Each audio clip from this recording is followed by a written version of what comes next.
While the U.S. Virgin Islands and Guam are oceans away from each other, the two territories have a lot in common.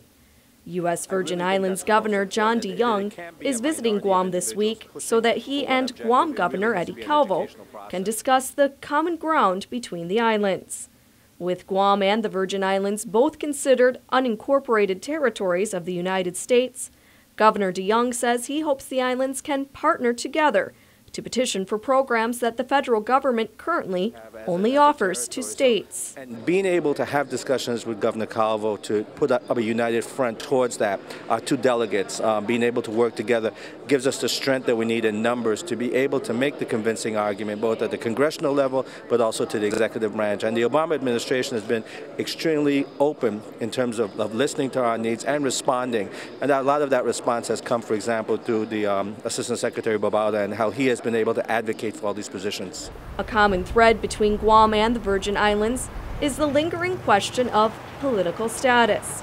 As Guam works to determine its political status, residents in the U.S. Virgin Islands are faced with many of the same questions. Last time we actually dealt with the issue of status was in late 1989, around that period of time. We have to date been focusing more on the Constitution. Whether we deal with status first or the Constitution is always a debatable issue depending on what people are looking for. And we've looked more at the Constitution. We had a 5th Constitutional Convention that came up with a document about a year and a half ago. It was signed off on by the Constitutional Convention. It was given to me. I sent it up to the president. I had some concerns with the document, but ultimately it didn't pass.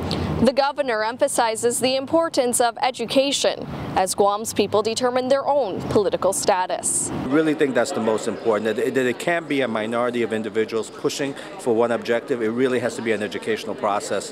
Whether you go with status first or the Constitution, I leave that up to the folks in Guam to decide which, but whichever one is chosen, I think it's just important that it be grassroots and that there be a very strong educational component.